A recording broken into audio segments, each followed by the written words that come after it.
They teach you in school that Rome fell because it was weak.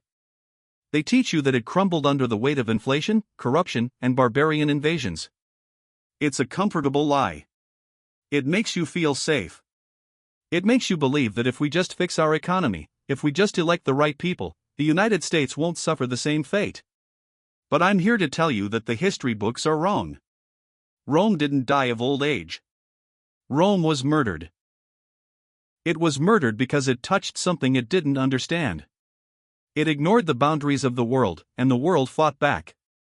And now, as I look at the classified reports on my desk, as I watch the news about the strange signals in the atmosphere and the military movements in the dark corners of the globe, I know one thing for certain: America is standing on the exact same trapdoor. And the lever is set to pull in 2026. My name is Colonel James H. Sterling.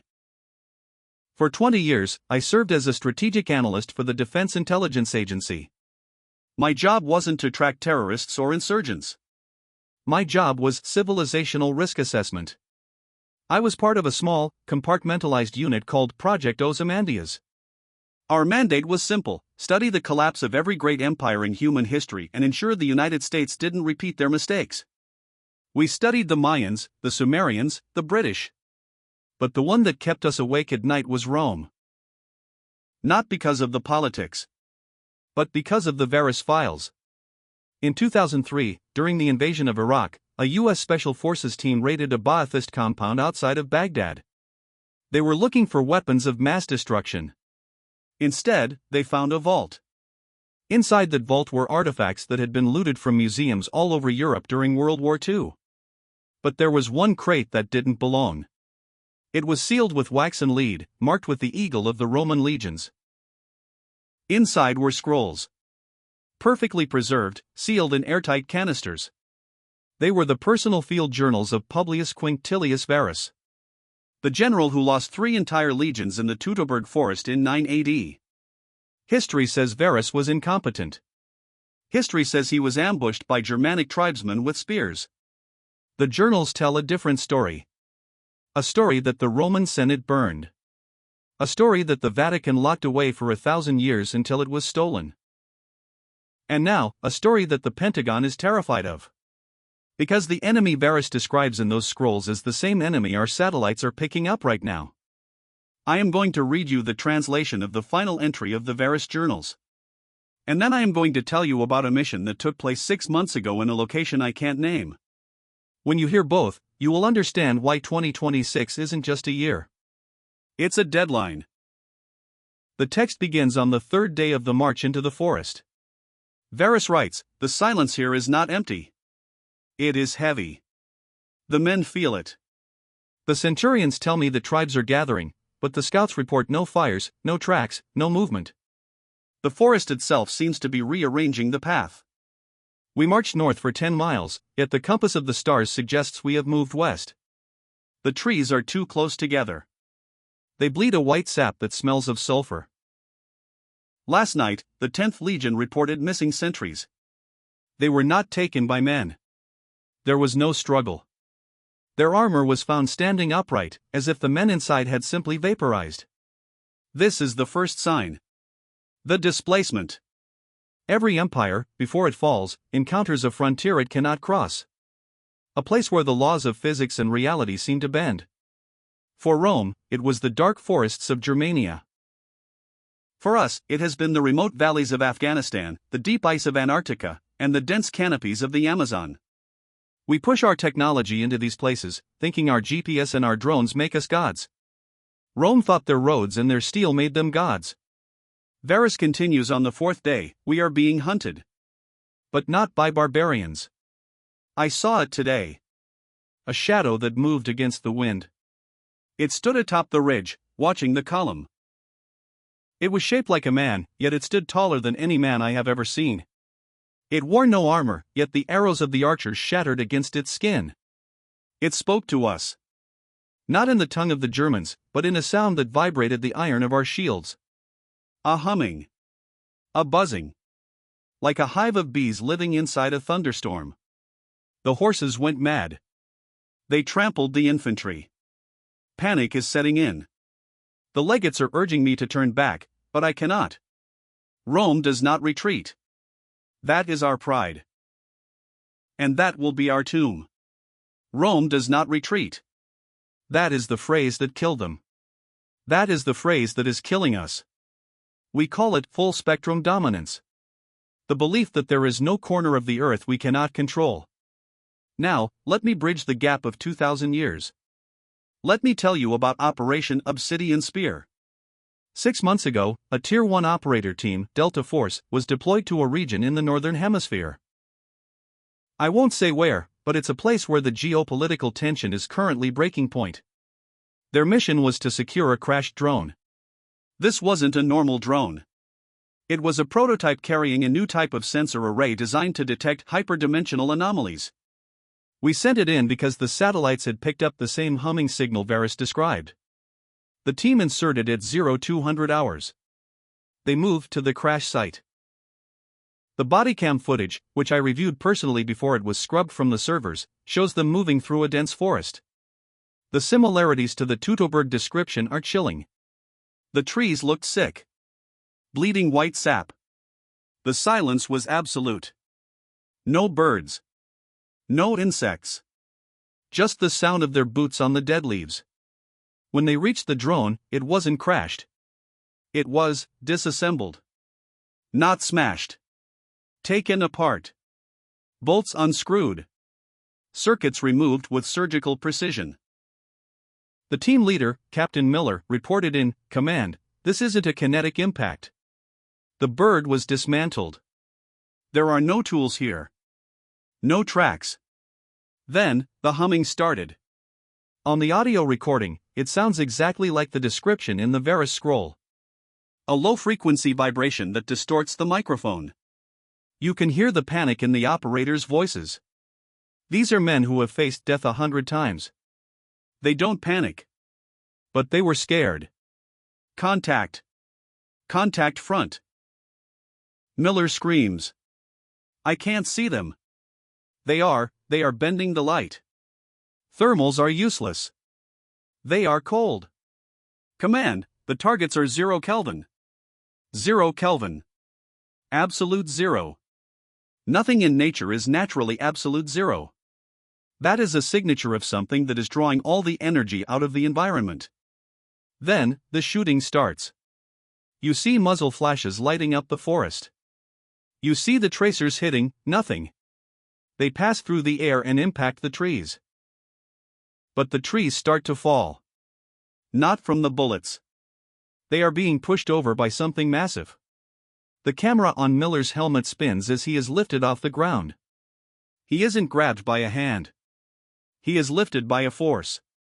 He rises 10, 20 feet into the air. He is screaming. And then, he stops. The camera looks down. His legs are gone. Not cut off. Gone. Dissolved into the same white mist that hangs in the air. The feed cuts. The official report says Operation Obsidian Spear was a training accident. A helicopter crash. They buried empty coffins. But here is the connection. Here is why the wealth historian models and the economic charts are all pointing to 2026, even if the economists don't know why. When Rome lost those legions, it broke the psychology of the empire. It wasn't just the loss of soldiers. It was the realization that they were not the apex predators. They stopped expanding. They started building walls. They became paranoid. They turned on each other. The economy collapsed because the confidence in the illusion of power collapsed. We are at that exact moment. The Pentagon knows about the guardians in the forests and the ice. They know we cannot defeat them. We have thrown our best technology at them, and it has failed. Just like Varus threw his best legions. The Varus Protocol is the government's secret contingency plan for when the public finds out. It predicts that by 2026, the anomalies, the humming, the disappearances, the strange weather will become too frequent to hide. The plan isn't to fight back. The plan is to collapse the system. To trigger a controlled demolition of the economy and society to distract the population. Think about it. Why are they talking about central bank digital currencies? Why are they talking about lockdowns again? Why are they stoking wars in Ukraine and the Middle East? It's noise. It's a smokescreen. They need you looking at the stock market. They need you looking at the border crisis. They need you looking anywhere but at the things that are waking up in the dark places. Varus wrote one final thing before the end. It was scribbled in blood on the leather casing of the scroll. They are not defending their land. They are culling us. They are pruning the weed before it chokes the garden. We grew too big. We became too loud. And now, the gardener has returned with his shears. The gardener. In 2026, the mathematical cycles of history align perfectly with the geological and solar cycles that trigger these guardians. It happens every 400 years, every 2,000 years. Rome hit the 2,000-year mark. We are hitting the 400-year mark of the Western expansion. The same mistake isn't inflation. It isn't debt. Those are symptoms. The mistake is arrogance. The mistake is believing that we are the masters of this planet. We are tenants. And we are late on the rent. I am leaking this now because I am dying. The radiation signature from the artifacts in the vault, it gave me cancer. The doctors say I have months. I have nothing to lose. But you do. You need to prepare. Not for a stock market crash. That will happen, yes. But you need to prepare for the reality that the map you think you know is wrong. There are territories on this earth that are forbidden. And we have trespassed. In 2026, the borders will dissolve. Not the political borders, but the borders between our world and theirs. The humming will start in the cities. The lights will go out. And you will see that the Roman Empire didn't fall because of barbarians. It fell because it met the gods of the earth, and it tried to tax them. We tried to weaponize them. And they are angry. If you are listening to this, stop watching the politicians.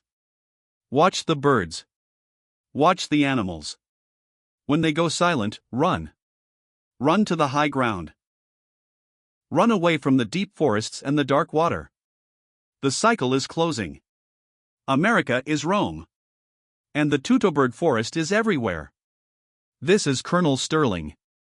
End of transmission. That recording was mailed to a P.O. box in Arlington, Virginia, 3 weeks ago. The return address was a vacant lot in D.C. The man claiming to be Colonel Sterling does not exist in any public database. But here is where it gets interesting. I ran the audio through a spectral analyzer. In the background noise, beneath the voice, there is a low-frequency hum. It's barely audible to the human ear. But when I matched it against the database of unexplained sounds, it's a 99% match for the Havana Syndrome recordings. It's a 99% match for the audio captured by the Navy pilots in the Tic Tac UFO videos. And it's a 100% match for a sound recorded in the Teutoburg Forest by a German research team in 2019, before their funding was mysteriously cut and their equipment seized. We think of history as a line. We think we are moving forward. But what if Colonel Sterling is right? What if history is a circle?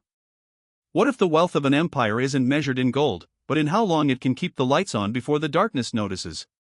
The video you saw on The Wealth Historian talks about the economic collapse of 2026.